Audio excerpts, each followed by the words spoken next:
Muito bem, pessoal. Voltando aqui no nosso curso, hoje a gente vai falar sobre a certificação White Belt, falando um pouquinho da sistemática do Lean Six Sigma, e aí explicar um pouquinho sobre o que é o Lean Six Sigma e depois introduzir alguns assuntos, né, que vão embasar sobre a metodologia dos belts aí, que darão sequência no Yellow, no Green, no Black e até o Master Black Belt, certo? Então, o que é o Lean Six Sigma? Ele, na sua essência, ele trabalha muito nos dados, né? E focado na melhoria.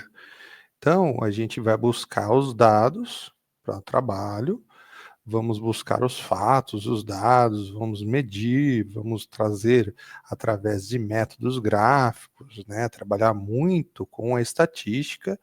Para quê? Para que através desses dados e todas essas metodologias, a gente busque, primeiro, a solução de problemas, a análise de causa e efeito, né? A busca pelo foco no cliente, a otimização do processo, né? Trazendo como as multivariáveis o custo mais a qualidade e de forma mais genérica para todos os tipos de processo. A metodologia em si é uma abordagem baseada em dados para reduzir a variação e melhorar os processos. Nada mais é que o Six Sigma ela busca o padrão, né? Toda empresa, ela busca um padrão. Quanto maior é a estabilidade do seu padrão, mais bem feito será feito, né? Mais bem feito o seu produto sairá lá na frente. Principalmente quando nós tratamos de uma escala de valor, né, de um processo do qual existem montagens, né, em seus pressupostos, em seus postos de trabalho, da qual você precisa de uma homogeneidade, de um padrão para depois ser trabalhado e ser elencado, né, e ser encaixado, por exemplo, né, uma engrenagem fora do padrão, ela não vai trabalhar como está, né, as minhas costas aqui, uma engrenagem. Se uma engrenagem estiver fora do padrão, ela não, os seus dentes não vão trabalhar de forma homogênea, não vão encaixar dessa seguinte forma. Então, por isso a gente busca muito o padrão para todas as atividades. E o Lean Six Sigma trabalha muito forte em cima disso. O que é o Lean Six Sigma? Primeiro, a gente vai buscar as características de interesse, o indicador de defeitos, o tempo de ciclo. Normalmente, a gente tem o desempenho anterior. E aí a gente passa a trabalhar com a ferramenta, né? Buscando as áreas de melhoria, análise de causa e efeito, análise de processo, buscando as lições aprendidas, teste de mudança, gestão de mudança. Para que tudo isso, pessoal? Para a gente diminuir a variação do processo. Quanto mais a gente vai trabalhando, né, na evolução do processo, a gente vai minimizando as diferenças e também, né, as diferenças entre os padrões, e aí a dificuldade depois de atender as especificações técnicas, gerando cada vez mais defeito. Então a gente vai trabalhando para que esses padrões sejam cada vez mais homogêneos, para reduzir os defeitos, reduzindo os defeitos, por consequência, você reduz refúgio e passa a ser mais competitivo no mercado. Isso é uma velha condição sine qua non.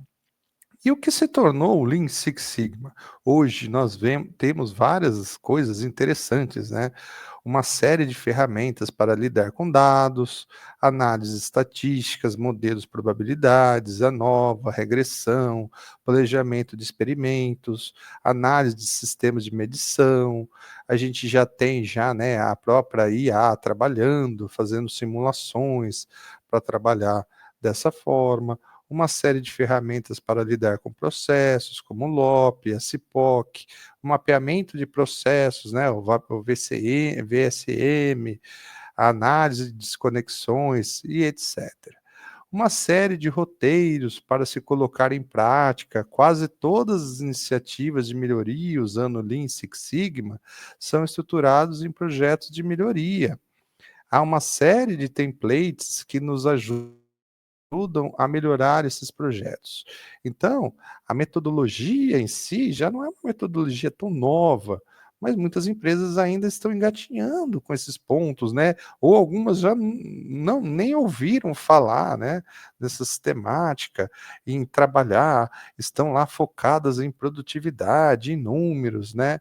E muitas vezes assim trabalhando, focadamente, sempre em produzir cada vez mais e não se atentando ao número de problemas e ao número de defeitos que isso tem causado. Muitas vezes você pode reduzir até seu número de produção, o seu ritmo produtivo, mas uma entrega melhor, uma entrega com maior qualidade, uma entrega com menor refúgio, você vai acabar chegando num valor até melhor, né? No valor final do seu produto, no valor final de sua produção.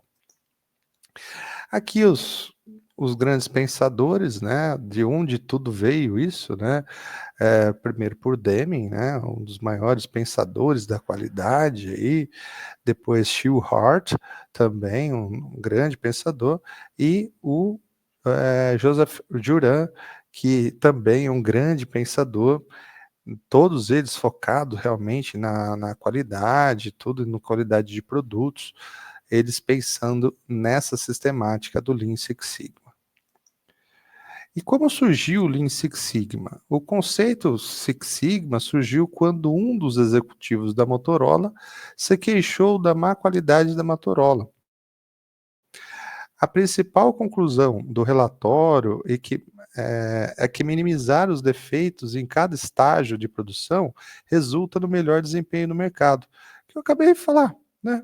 A gente falou, é melhor a gente pensar na redução do defeito para ter uma entrega melhor do que continuar produzindo, né? A gente brinca, né? A melhoria produzindo defeito, e aí a gente expurga muitas vezes os defeitos e aponta só a produção. Às vezes você tem um número excelente de produção, mas não ataca no que está realmente trazendo defeito, né, na sua linha produtiva. O então CEO da Motorola, Bob Galvin, tornou-se um dos principais proponentes dos filtros de 4 estágios: medir, analisar, melhorar e controlar. Em 1986, né, não há tanto tempo, Bill Smith e os engenheiros criaram os termos Six Sigma para o processo de gerenciamento de qualidade da Motorola. O Comitê de Política Corporativa da Motorola começou então a envolver-se na fixação de metas para esse processo. O Six Sigma permitiria à Motorola melhorar 10 vezes mais a sua qualidade, né? Como surgiu o Six Sigma? A Unisys Corp, em 1988, a Ze Brown Boveri, né, a ABB, em 1993, é conhecida por dar ao Six Sigma, ao Seis Sigma, seu toque final, enfatizando a satisfação do cliente e a voz é a voz do cliente. A iniciativa de qualidade da GE teria gerado bilhões de dólares em benefícios quando o Seis Sigma foi implantado. Depois da GE, a lista foi alongando com Bank of America, Advanced Micro Devices, Amazon, McKesson Corporation e Northrop Grumman e PepsiCo, etc. Várias empresas que foram trabalhando e identificando e colhendo resultados, né, dessa sistemática.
Então aqui a gente vê aqui as faixas aqui, né, o White Belt, Yellow Belt, o Lean Six Sigma nos dias atuais e como a gente vai trabalhar, né, a evolução dos treinamentos aí, como a gente vai falar dentro do canal e como a gente vai predispor a sistemática para que vocês vão se evoluindo e vão trabalhando e vão entendendo um pouquinho de tudo isso. O que temos hoje? Temos que saber diferenciar o que é o processo, o que é projeto de melhoria e programas de melhoria, certo? Então, processos de negócio são as atividades rotineiras que visam transformar entradas de fornecedores em saídas para atender às necessidades dos clientes. Uma empresa é composta por vários processos, como vamos ver adiante. Os processos são tocados por pessoas trabalhando em equipes. Todos os dias produzimos saídas parecidas em um processo.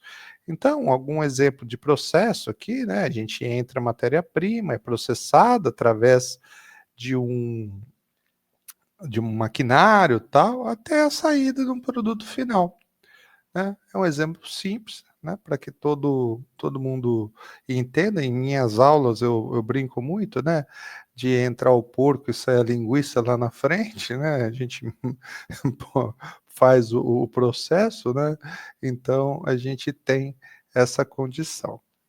E um projeto de melhoria são iniciativas únicas que visam entender, analisar e melhorar um processo da rotina. Essa melhoria, geralmente, o impacto e um indicador de interesse da organização, como vamos ver adiante, a equipe do projeto, não necessariamente a equipe do processo. É preciso a organização dê tempo para as pessoas possam trabalhar e, nessas iniciativas. É justamente nesses projetos que atuam os belts. Diferentes técnicas são usadas nessa análise e melhoria. Então, aqui já nos projetos de melhoria, a gente vai identificar os possíveis gaps de oportunidade, os tempos mortos, ali a gente trabalhar com o SMED, a gente, por exemplo, a máquina foi projetada de determinada forma para atender um takt time, e aí a gente identificar que o takt time, que é o gargalo da produção, ela pode ser evoluída, a gente instalar uma outra máquina em paralelo e a gente buscar, né, a otimização desse tempo. Então, são várias ações que daí o projeto de melhoria vai trabalhando. Entender, analisar e melhorar sempre, né? Esse é o conceito do Kaizen. Realizar mudanças que vão gerar melhorias nos processos. O indicador de desempenho, então a gente tem que trabalhar com indicadores, os KPIs, né, realmente voltados à filosofia Lean, de melhoria, de redução de tempos. Por exemplo, eu tenho um tempo lá de produção, de parada de linha alto, e eu buscar um Pareto, eu buscar o entendimento do porquê eu vou trabalhar e do porquê eu preciso melhorar aquele ponto do qual eu estou levando um tempo acima do esperado. Então eu tenho lá aquele conceito do OE, a minha performance de linha, a disponibilidade de linha. Eu tenho um maquinário, às vezes a gente está aqui mostrando um maquinário que aparentemente é novo, mas a gente pode ter dentro da nossa indústria um maquinário que não é tão novo, né? Ele pode ter alguns anos de uso, já ter uma obsolescência já no seu trabalho, já não há aquela entrega, aquela disponibilidade já próxima ao 100%, já entregando peças com refúgio também, por consequência, a qualidade é baixa, o ajuste, né, a regulagem de máquina, pela a máquina já ser uma máquina já com um certo tempo de uso, já não ter a originalidade da sua máquina, então você já não tem aquela regulagem tão simples, tão refinada quanto uma máquina nova. Então tudo isso vai decrescendo e vai trazendo fazendo com que os números de OE vão caindo. E, por consequência, a gente tem a necessidade de trabalhar com os projetos de melhoria, para trazer originalidade da máquina, para trazer maior disponibilidade de máquina, trabalhar com os rolamentos originais, ou a capacidade original da máquina, né? E, por consequência, a gente entregar um melhor produto final, trazendo a qualidade mais próxima do 100%, certo? Programas de melhoria são uma série de projetos de melhorias tocados em conjunto de maneira a impactar simultaneamente vários indicadores da organização.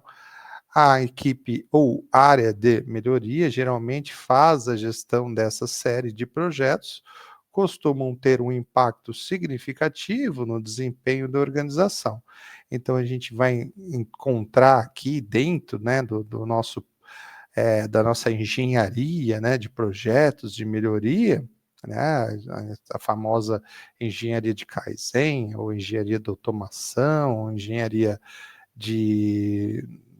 né, do Kaizen da vida, a gente tem todo aqui a evolução dessas sistemáticas, né, engenharia de processos, né, de forma a gente trabalhar com todas as entradas que nós estamos tendo dentro do nosso processo produtivo e, por consequência, as máquinas, as formas de agir, a gestão das iniciativas para que a gente tenha as melhores saídas possíveis. E aí, os dados devem ser compilados, devem ser confiáveis, devem ser assertivos, de forma a trabalhar realmente naquilo que vai trazer resultado. É por isso que é importante, né, ser a tabulação das paradas, as tabulações das quebras, as tabulações dos defeitos serem realmente apontados para que a gente ataque realmente naquilo que vai trazer resultado, né? A gente tem que tomar muito cuidado na hora de tabular os defeitos, trazer uma disponibilidade de máquina alta, sendo que a máquina vive quebrando, né? A gente tem uma condição de, só vou apontar quando realmente a máquina parar. E as pequenas paradas a gente não aponta, né? Mas no decorrer do dia, as pequenas paradas sobrepõem uma grande parada, uma grande, a disponibilidade de máquina acaba sendo cerca de 60%, porque durante o dia ela parou, voltou, parou, voltou, parou, voltou, né? Durante 4, 5, 6 horas, né? Demonstrando uma capacidade, né? Uma disponibilidade muito baixa. Então, é um ponto a ser atacado. Outro ponto que a gente tem, né, muito fortemente atrelado, a questão da qualidade de compras, né, dos materiais, a gente entender com uma perfeita gestão feita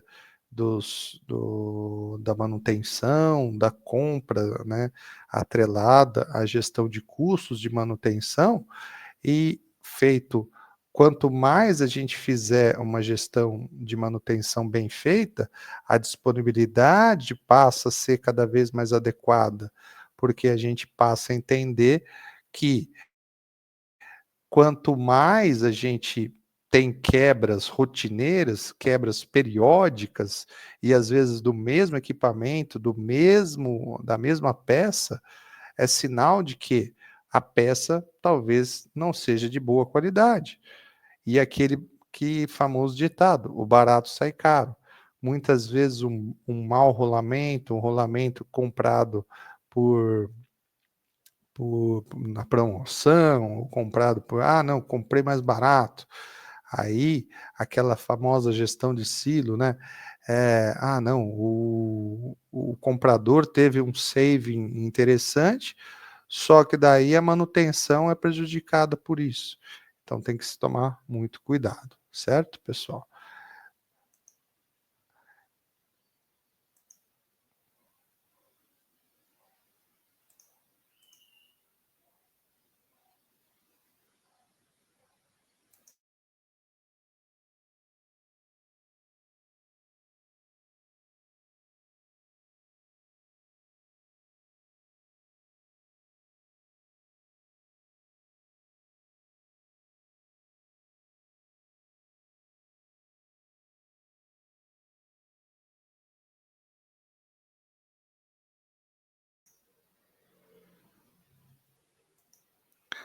Falando um pouquinho agora de projetos de melhoria. Os projetos de melhoria, um projeto de melhoria deu uma sequência de atividades realizadas de maneira a integrar uma melhoria em um processo. As soluções para gerar essas melhorias são desconhecidas. Descobri-las faz parte do escopo do projeto. Ele normalmente é organizado a partir de um roteiro, como um roteiro de Mike. Nós vamos ter um curso à parte, né, falando de Mike, mas para que vocês entendam um pouquinho, o DMAIC é definir, medir, analisar, eh, medir e controlar, né, pode ser feito em várias organizações. Pode ser simples ou complexo, dependendo do número de pessoas envolvidas. Então, o projeto de melhoria, muitas vezes a gente traz assim, um projeto White Belt, um projeto Yellow Belt, um projeto Green Belt, um projeto Black Belt. Tudo depende da quantidade de pessoas envolvidas, do que a gente se propõe a fazer, mas acho que o mais importante a gente trazer realmente assim é um bom resultado e um saving para a empresa, né? Identificar que a gente pode fazer mais com menos, identificar que a gente pode reduzir algum ponto na empresa que a gente está gastando, que a gente está tendo refúgio alto, que a gente tem retrabalho alto. Tudo isso a gente vai trabalhando e vai identificando e vai fazendo com que a gente entregue cada vez melhor os resultados. Projeto de melhoria, um bom projeto começa com um problema ou uma oportunidade, é percebido por muitos, inclusive pela direção, é recorrente, não tem solução clara, né? E assim, é engraçado que em algumas empresas, né, até você paradoxal aqui, não tem solução clara. Às vezes tem solução clara, né? Só que a gente acaba acostumando, né, com o problema e aí a gente não ataca esse problema porque está acostumado com ele. E ele está ali e tal, e a gente acaba levando essa condição e aí não ataca essa solução porque está tudo certo, né? A gente está entregando o produto final lá na frente, está entregando com uma expectativa boa e não tem um alto índice de reclamação, então a gente acaba se acostumando com o famoso morto no canto da sala, né? E isso não é tão simples. A gente tem que sempre evoluir, sempre fazer diferente, sempre melhorar, sempre buscar, assim, é um ditado que eu tenho, que nada está tão bom que não possa ser melhorado. E a gente trabalhar com isso e evoluir em todos os termos, em todas as condições, para que a gente entregue o melhor resultado sempre, né? Claro que a gente depende de pessoas, depende de máquinas, depende dos manutentores, depende dos engenheiros que envolvem todo o processo, depende muito da engenharia de produto, que desenhou o produto, que desenhou, se desenhou mal o produto não vai sair bom, por mais que a gente tente, né, todos os envolvidos ali na produção tente fazer bem feito, se o produto ele não foi bem desenhado, né, trazendo alguns exemplos particulares, se dentro do processo que eu passei de desenvolvimento para a Volkswagen, se a gente não tivesse atendido as especificações técnicas e a gente continuasse a produzir, a gente não ia estar atendendo, né, a Volkswagen. Então, assim, o produto tem que sair com qualidade desde o começo. Por mais que a gente, produção, fizesse um produto bom, só que ele estava fora da especificação que foi a requerida pelo cliente. Então, não faz muito sentido. Então, a gente tem que sempre trabalhar dessa forma. Sempre pergunte: esse projeto é certo? Né? É isso que é o grande viés. Né? A gente tem que se questionar sempre. Às vezes o chão de fábrica ele fica ali naquele dele, eu tenho que fazer isso, me mandaram fazer isso. É importante, assim, ser questionador, né? E quanto mais questionador for o chão de fábrica, mais evoluído ele é, mais robusto ele é, melhor serão as instruções de trabalho para ele, e a velha máxima de que eu trabalho para fazer alguma coisa, mas eu tenho que trabalhar fazendo alguma coisa que é correta, né? Por que que eu estou fazendo? Eu vou seguir fazendo errado, né? Então isso que é muito importante. Com as pessoas certas na equipe e no suporte, pode ser cumprido o tempo ou dentro do tempo até 9 meses? Aí eu não sei. Eu tenho que trabalhar, eu tenho que entender, eu tenho que trabalhar para que entregue o melhor resultado possível. Como estruturar um projeto? Sugestão: use o roteiro The Mike, né, que a gente comentou anteriormente. E aí, você definiu bem o problema a ser abordado, conhecido como Define? Você entendeu bem o que estava acontecendo através da análise dos dados e dos processos, o Majoring? Você desenvolveu mudanças com base nas análises causais dos dados coletados, o Analyze? Você testou essas mudanças de maneira estruturada? Você implementou, estabilizou o seu processo? É o que a gente conhece como voo de galinha, né? Muitas vezes, né, vamos fazer um projeto Kaizen, vou fazer, né, aquela coisa toda, né, vou fazer acontecer. Aí, 15 dias, resolvi o problema, tal, pus para rodar, tá resolvido. Passou 15 dias, voltou a ter o problema, voltou a ter, né, números gritantes de defeito, de... Por quê? Porque você não estabilizou o processo. O processo bem estabilizado, ele não leva 15, um mês, 2 meses, ele leva 6 meses, né? A apresentação do seu projeto deve deixar claro para todos, né, todos nós, tudo o que nessas fases estão estabelecidas. Então, um bom projeto estruturado, ele leva alguns meses, ele não leva alguns dias, né? Muitas vezes, alguns gestores trabalham, né, com aquela ideia de que, em um mês eu vou resolver tudo. Não, não vai resolver tudo, né? Levam-se 6 meses, anos, algumas sistemáticas, né? Eu já passei por experiência que, para que a gente tenha bem estruturado um corpo, uma estrutura robusta de qualidade, uma estrutura robusta de atendimento ao cliente, leva-se quase 10 anos. Então tem que tomar muito cuidado com esses falsos voos de galinha, né?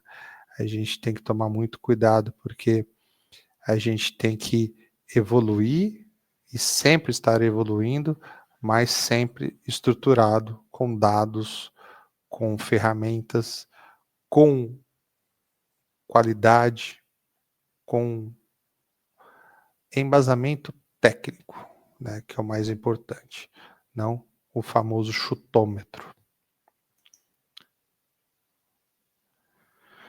Bom, definindo aqui, né, explicando um pouquinho para vocês o que é cada etapa do processo de Mike, né, e suas ferramentas, o problema, os objetivos, os benefícios de cada um, determinar os requisitos dos clientes e as suas CTQs, identificar o proprietário do projeto, o champion, né, e o time, fazer o CIPOC do processo, definir os recursos, fronteiras e restrições, fazer o contrato com a equipe. É extremamente importante, assim, deixar definido com a equipe de que vai ser desenvolvido o projeto, que cada um tem a sua responsabilidade e cada um tem o seu cronograma, né? A gente tem que entender que tudo que está dentro do delimitado, as equipes, elas são formadas e elas são delimitadas e elas devem atender o seu cronograma, porque cada um que não atenda o seu cronograma, ela acaba prejudicando todos os demais.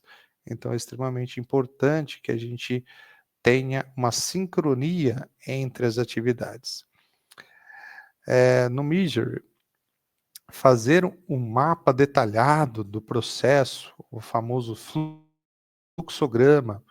Não precisa necessariamente ser um VSM, mas faça o fluxograma, faça o desenho, faça o entendimento de cada etapa do processo, cada ponto, cada posto de trabalho, quantas pessoas estão trabalhando, quais são as suas atividades, quanto tempo ela leva para fazer cada atividade, quanto tempo ela perde fazendo retrabalho, fazendo ou entregando um refúgio, quanto de refúgio ela está entregando, né? Quanto que ela está perdendo dentro daquela atividade. Determinar os X e os Y críticos, validar o sistema de medição, certo? O mais importante é assim, a gente muitas vezes a gente valida, entende, faz com que cada atividade dessa a gente tenha e os números, eles não têm estabilidade e é apontado por só não, vou apontar aqui porque estão me mandando apontar. Não, os apontadores, os registradores, os responsáveis pelo apontamento, eles têm que entender o porquê que eles estão apontando, que é extremamente crucial que esses números sejam fidedignos, que sejam assertivos, para que a tomada de decisão seja o mais assertiva possível. Desenvolver plano para coletar dados, certo? A gente tem diversas formas de coleta de dados. Hoje a gente tem cada vez mais, né, eletronicamente, formas de apontamento. Mas assim, faça o arroz feijão bem feito, né?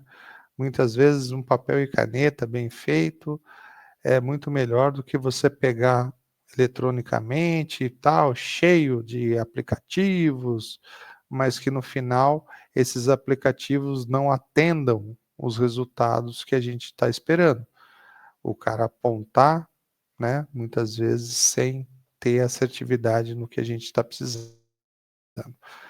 Avaliar o desempenho atual e a estabilidade e a capabilidade do processo. É o mais importante também a gente entender que muitas vezes a gente definiu que uma máquina deveria fazer uma quantidade e nunca se mediu a capabilidade do processo, ou a gente assumiu como o dado do vendedor como a capabilidade do processo.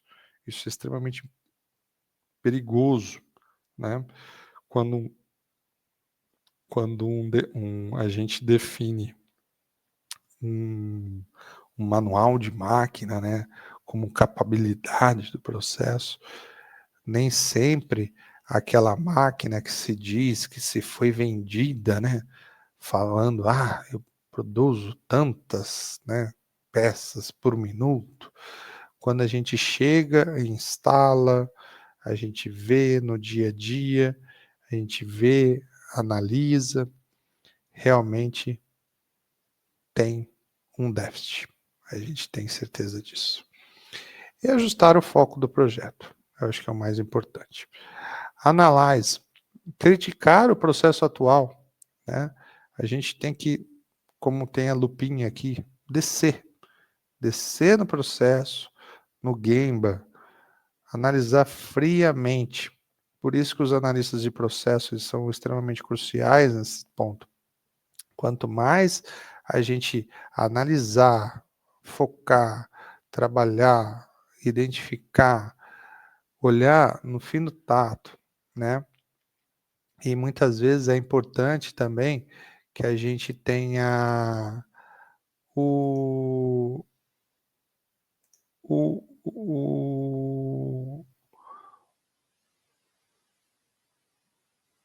aquelas pessoas que muitas vezes elas estão viciadas no processo também, são perigosos, porque se eu tenho analistas de processo que já estão acostumados com o murto na sala, eles também não identificarão o grande problema. Então, muitas vezes a gente tem que fazer o giro de analistas, dos engenheiros de processo, ou fazer um grupo, né? É isso que é importante.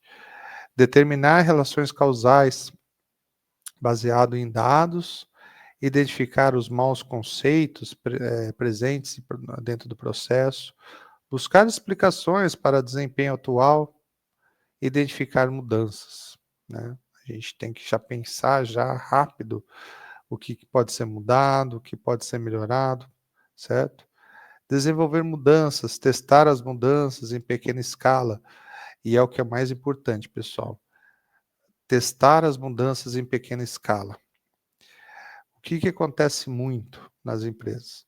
Ah, eu estou cheio de problema. Começa a atacar um monte de coisa. Ah, tá verde, tá azul, tá amarelo, tal, e começa a mudar tudo. De repente, você não sabe o que você melhorou. Onde você melhorou. Então, é uma mudança que é tão famosa na química, como que chamado como lei de Unde. Eu brinco que é um de cada vez. Faz uma análise, testa a mudança. Trouxe resultado? Trouxe. Vamos atrás de outro. Trouxe resultado? Vamos atrás de outro. Trouxe resultado? Não trouxemos. Vamos atrás de outro. Agora, o mais importante é assim, quando eu pego e começo a tratar diversas formas, assim, a gente perde o padrão e a gente não sabe o que está bom, o que está ruim. E aí a gente não sabe o que realmente melhorou e o que realmente piorou. Isso é extremamente perigoso. Avaliar os riscos e benefícios das mudanças. Implementar as mudanças que resultem em melhoria. Certo? Que a gente conversou anteriormente. E é na fase de controle, desenvolver um plano de implementação, determinar necessidades de comunicação e treinamento. Cara, é um negócio que eu vou dizer para vocês. A operação, ela carece, acabou passando aqui, perdão. A operação carece de treinamento. E não é um treinamento. É 2, 3, 4, 5. É treina, treina, treina, treina, treina, treina, treina, treina, treina. É extremamente importante que a operação ela tenha certeza do que ela está fazendo. E toda e qualquer mudança, alteração que a gente tenha dentro do nosso processo, é extremamente importante a gente pegar, certificar, ratificar, treinar, capacitar, para que as pessoas saibam e tenham certeza de que elas estão fazendo, certo?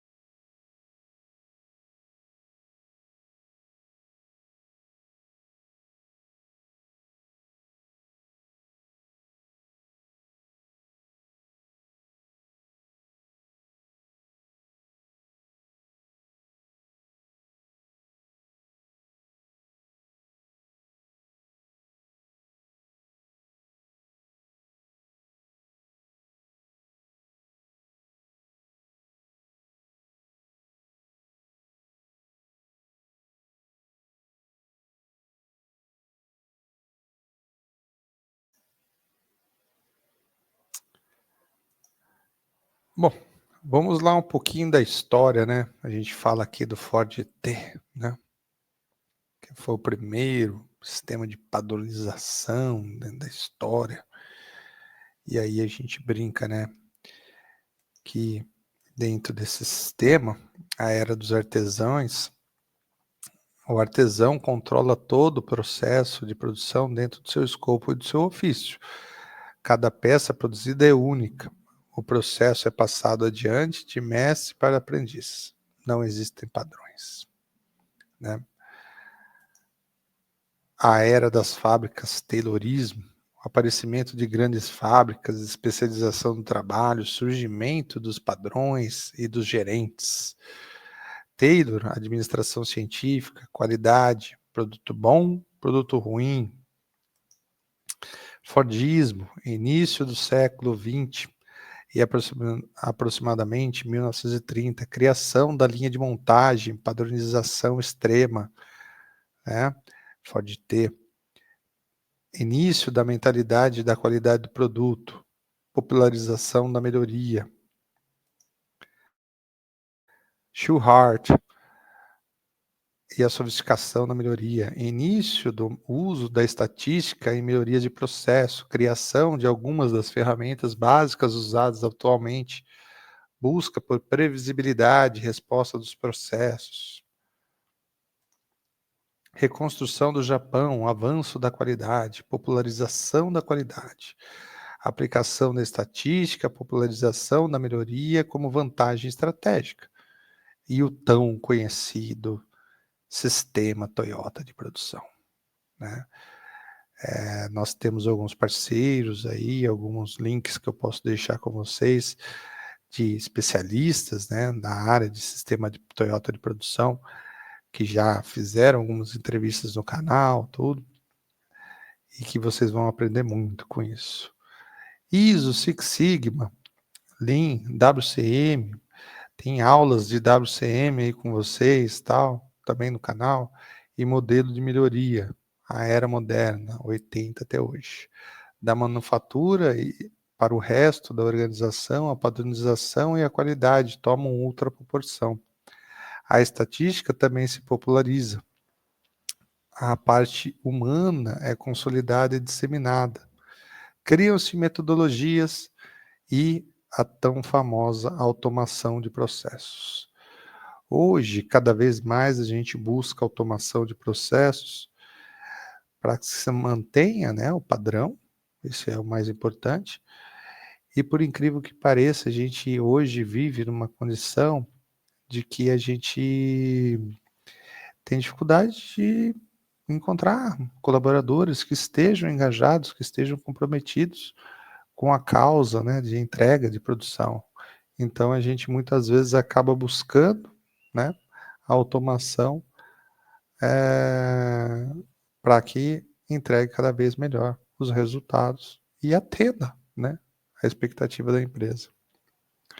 Porque é tão difícil realizar os projetos da empresa, revendo o modelo de melhoria. Saber profundo. Deming postula que a melhoria deve se basear em 4 pilares. Primeiro deles, visão sistêmica. A organização é um sistema composto de processos. Esses processos estão correlacionados. É preciso enxergar essa correlação. Então, pessoal, a gente, muitas vezes, quando a gente entende, né, vou trazer assim um exemplo. Vamos buscar uma melhoria numa linha de processo. Aí a gente buscou essa linha de processo, a gente atendeu, buscou tal. Aí o que que aconteceu? A gente se deparou com um gargalo, que o processo anterior, ele não tinha capacidade de atender aquele número que foi alavancado do processo posterior. Então a gente tem que, quando a gente fazer toda e qualquer visão, toda e qualquer análise, a gente tem que ver de forma sistêmica. Teoria do conhecimento. Precisamos saber como gerar conhecimento sobre o que estamos fazendo e saber como disseminá-los para toda a empresa, né? Essa vem a grande teoria, né, da universidade corporativa, a ideia de disseminar o conhecimento, multiplicadores dentro da empresa. A gente, sempre que os grandes formadores de opinião estiverem a postos, estiverem concretizados, estiverem comprometidos, a gente tem que abraçá-los, porque eles realmente vão trazer e vão disseminar a teoria do conhecimento. O entendimento da variação. Processos variam, indicadores variam, é necessário estudar, aprender com essa variação. Então, não existe máquina perfeita, né? E aí a gente vai ter que trabalhar com ela. E aí trabalhar com essa evolução, trabalhar com essa variação, trabalhar com esse modus operandi, de forma a gente variar cada vez menos. Buscar cada vez menos essas dificuldades de forma a entregar o melhor resultado possível. E psicologia? Empresas são feitas de pessoas, né? As pessoas, como todos os processos, elas são instáveis. Cada um tem os seus objetivos, suas ambições, entendê-los é vital para o sucesso da organização. Então, o mais interessante de tudo isso, para a gente finalizar essa aula de hoje, é que a gente depende das pessoas, depende tanto quanto dessa visão sistêmica, a teoria do conhecimento, o entendimento da variação e a psicologia das pessoas, de tal forma com que elas possam entregar o melhor resultado possível e entender que, da mesma forma com que uma máquina tem instabilidade, as pessoas têm instabilidade e que cada dia um operador está bem e um operador está mal. Então, quanto mais a gente manter a estabilidade das pessoas e ter planos de carreira, consequentemente, a gente atrair e comprometer as pessoas, a gente vai entregar o melhor resultado possível. Obrigado mais uma vez por essa aula, para quem estiver acompanhando aí esse grande canal, que já estão passamos de 3.000, né, inscritos, que continue crescendo, um canal estamos indo para quase 2 anos já, né, bacana, eu gosto muito de ajudar todos vocês, e que a gente continue crescendo de maneira exponencial, de forma a entregar cada vez mais valor a todos vocês. Até uma próxima.